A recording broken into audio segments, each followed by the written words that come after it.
Welcome to the Joy Lab podcast, where we help you uncover and foster your most joyful self. Your hosts, Dr. Henry Emmons and Dr. Amy Prasek, bring you the ideal mix of soulful and scientifically sound tools to spark your joy, even when it feels dark. When you're ready to experiment with more joy, combine this podcast with the full Joy Lab program over at joylab.coach. Welcome to Joy Lab. So I'm Amy, here to introduce this next lesson of our Podcourse, which is all about compassion and cultivating a good heart, as we like to say. What does that have to do with depression or anxiety? A lot, actually. So this is not some finger-wagging dogma of what you should do, how you should live your life. Henry is going to get into a part of mental health that's not talked about very often. We talk about it a lot here at Joy Lab, but it's not a common discussion point when we're thinking about mental health. We call it heartfulness as well around here. It's about growing a larger container. It's profoundly powerful when stress hits so that we can dilute some of that stress. So Henry will talk all about this. And like we've been doing in the last couple of lessons, in the next episode, following this one, there'll be a meditation for you so that you can take action, practicing, cultivating a good heart. Enjoy this lesson.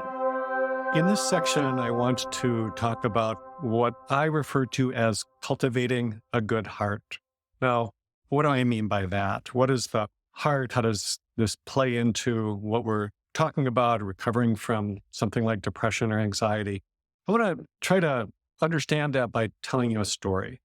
So picture this mountain lake, beautiful, crystal clear lake in the mountains, surrounded by mountains. And right in front of the lake, with mountains in the background, there is a wise old sage just sitting there quietly, meditating or whatever sages do, and just waiting for people to come and ask questions, because that's what people do.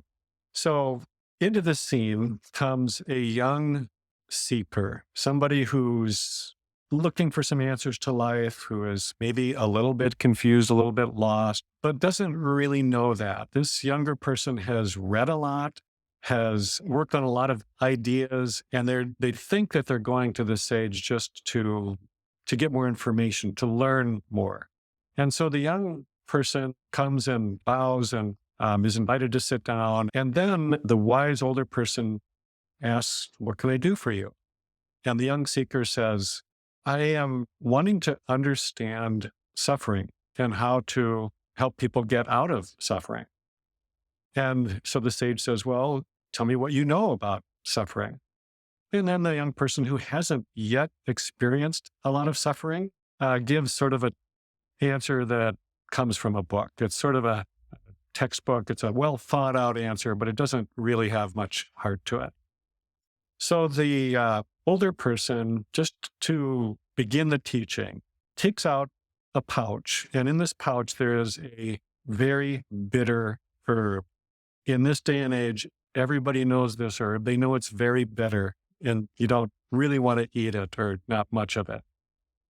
And then the sage, without speaking, takes a cup, dips it in the lake, takes a spoon of this herb, pours it into the cup, stirs it up, hands it into the younger person as if to drink it. And the younger person, knowing it's going to taste horrible, but wanting to be a good student, goes ahead and drinks it. And sure enough, it tastes so terrible that, it's impossible to keep it in, and just has to spit it out, get it out.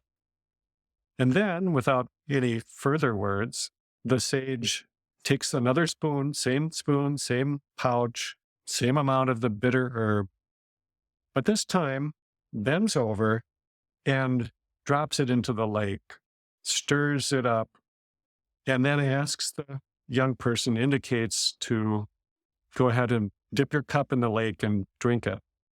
But without having to do that, the young seeker knows that it will be undetectable.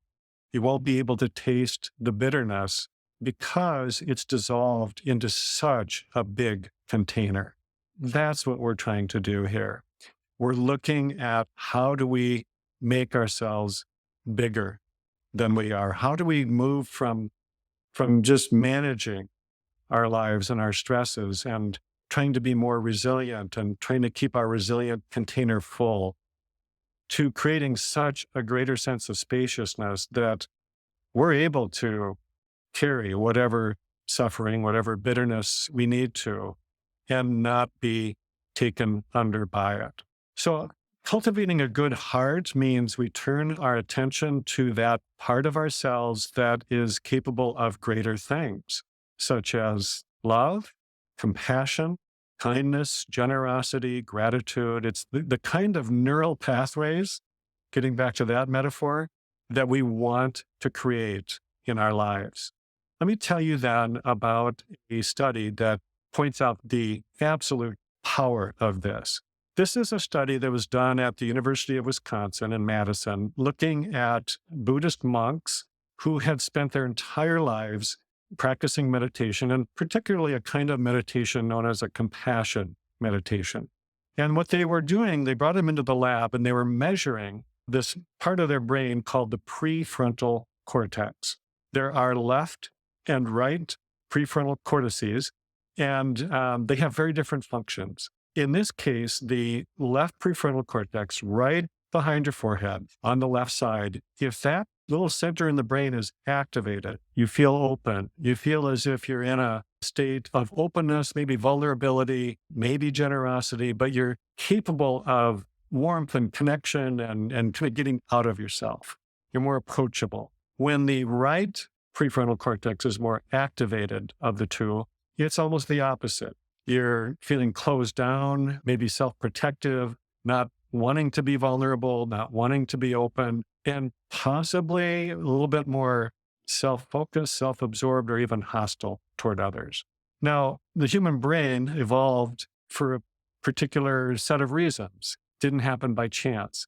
And in this case, I think, at least I imagine, that both of these centers have a very important purpose. It's not that one is good and the other is bad. In fact, they're both really important and really necessary. But in our day and age, for so many people, there are all these inputs that are activating this part of the brain that shuts us down to others, that makes us more self-focused and self-absorbed in ways that don't feel good. And when that is overly active, it goes beyond just protecting us, and it keeps us guarded and separate from others. At least that's how I think of it. And so these monks were experts at activating this center in the brain that you might even call the compassion center, the openness. And what they did then, the researchers gave them an assignment. They put them in their lab, they hooked them up to this fancy gear that measures the activity in these parts of the brain. And then they showed them a picture. And the picture was of a young child who was born with some deformity. And so it was a suffering child. And they just gave them the instruction to do the best you can to hold this child in a state of compassion, feel compassion for this child. And they measured, and within just mere moments, they were able to activate this left prefrontal cortex. They were able to open up with a sense of compassion just by willing themselves to do so. Now, the researchers later took a group of regular people, much like us, who had not spent their lives doing this kind of meditation. They gave them the same assignment, and they weren't able to change it. Try as they might, willing themselves to do it wasn't enough because they hadn't practiced that. They had not yet created the neural pathways for compassion. Now, most of us can feel compassion. It's not that we're unable to do that, but to be able to do it routinely, at will, in a moment like that is a real skill. The researchers then took the regular folks, unpracticed, and they taught them to do a compassion meditation just for a very short time, just a couple weeks or a very few weeks. And then they had them come in the lab, and sure enough, just with a little instruction and a bit of practice, they weren't as good as the monks, of course, but they were able to do it.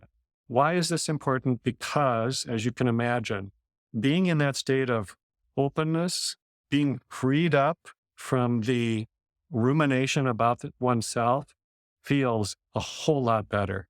It gives you some freedom.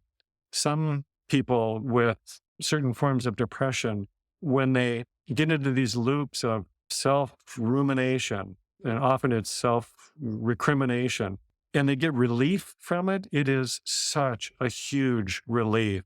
And we're trying to do this by practicing doing this, by training ourselves to be able to do this. So you can do the compassion meditation and try it more than once. Try doing it every day for a couple of weeks, or maybe 2 or 3 times a week for a few weeks, and see if you don't start to notice that, in fact, you are starting to change in your ability to intentionally get out of your own thinking and self-rumination and into a state of openness and compassion for others and for yourself. Thank you for listening to the Joy Lab podcast.